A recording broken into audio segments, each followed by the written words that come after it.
Happiness, a word so simple yet so perplexing, a state of being we all seek, though it often feels maddeningly out of grasp. In this video, let us unravel the tangled knot of happiness, how we pursue it, why it eludes us, and whether we need to reframe this enigmatic thing called happiness altogether. We modern humans have a peculiar relationship with this prize called happiness. On one hand, we elevate it to the highest aim, the highest virtue. Everyone desires happiness, or so we claim. It is supposedly what makes life worth living. I mean, who would ever say they wish to be miserable? And yet, paradoxically, though we place happiness upon a pedestal, though we enshrine it above all else, it frequently feels fleeting, temperamental, our hold upon it tenuous. Like trying to cup fine sand in our hands, happiness swiftly slips through our fingers, draining faster than we can catch it. Why do we fail so often in this pursuit? Perhaps it is because we do not understand what true happiness actually is.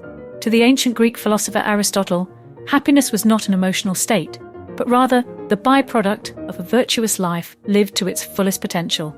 Back then, happiness was synonymous with human flourishing, with the life well lived. But we moderns view happiness through a more self-centered lens, as a desirable mood to be attained, a thirst to be quenched, an itch to be scratched. In our modern conception, happiness has become commodified, something to be bought and sold in the marketplace of life. For many, happiness has come to symbolize having the right car, the big suburban home, the high-paying job, the socially admired spouse. We equate happiness with status, with material possessions, with the external world refracting back our supposed success.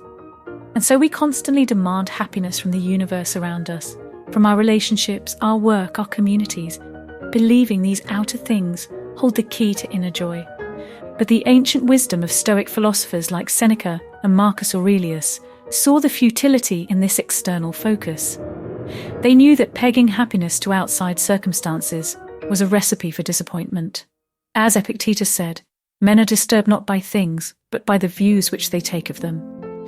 Happiness comes not from acquiring more possessions, not from the world moulding itself to our will, but from within. From cultivating inner virtue, tranquility, and freedom from fear. From learning to desire only what we have, and neither coveting more nor grieving what we lack. Meaning, rather than pleasure or positive emotions, is the truest path to happiness. Viktor Frankl, the renowned psychiatrist and Holocaust survivor, found that those most likely to survive the horrific dehumanization of the Nazi death camps were not the ones myopically focused on their own happiness, but rather those who devoted themselves to a purpose larger than themselves, to love, art, faith, justice. Having a sense of meaning gives us the strength to endure any external hardship. So how can we reframe our notion of happiness, shifting from viewing it as an emotional state to seeing it as the natural outgrowth of a purposeful life? What lessons might lead us there? First, understand that happiness cannot be conditional. We sabotage our contentment by pegging happiness to arbitrary if-then clauses. If I get that promotion, then I'll be happy. If my partner changes this one habit that vexes me, then I'll be happy. If I can just make $10 more an hour, then I'll be happy. But there will always be something missing, some condition unmet. Instead, we must give ourselves permission to feel happy right now. Even amidst seeming imperfections, there is always something to appreciate, always something for which to be grateful, if only we open our eyes to see it. Second, compare less, appreciate more. The thief of joy is comparison. Comparing our lives to those of others breeds jealousy, envy, anguish, but training our gaze to see the good already present unlocks happiness. Keep a gratitude journal, make a habit of thanking people, or voice silent appreciation for little things throughout your day. Joy flows not from accumulating more, but from recognizing we already have enough. Third, focus outward, not inward. Paradoxically, an excess of self-focus undermines happiness, while looking beyond ourselves enhances it. Humans are social creatures, wired for community.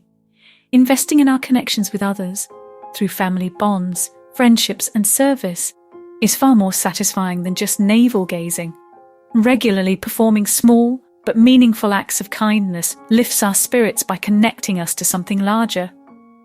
Fourth, live in the present, dwelling excessively on the unchangeable past or worrying about the uncertain future detracts from the joy of the moment at hand. Make use of practices like mindfulness meditation to ground yourself in the here and now, to fully taste, touch, see, smell, and feel each present moment as it unfolds like a mysterious gift before you. Fifth, embrace imperfection, in yourself, in others, and in the world around you. For perfectionism is the sworn enemy of happiness, as we will always fall short of its impossible standard. Lower your impossibly high standards and learn to accept and even delight in life's many quirks, flaws, and imperfections. It is the cracks and vulnerabilities that allow the light to get in. Sixth, nurture curiosity. A learning mindset keeps life exciting. Make it a goal to try new experiences, challenge yourself intellectually, and expand your horizons. Travel to new places, read broadly, take up creative hobbies like music, writing, or arts. A mind stimulated by curiosity finds joy in the journey. Seventh, focus on character, not chasing happiness. Ironically, those who strive for happiness directly are often disappointed, while those who cultivate virtues like wisdom, courage, justice, and temperance discover meaning, purpose, and satisfaction. Do what is right, not what is expedient.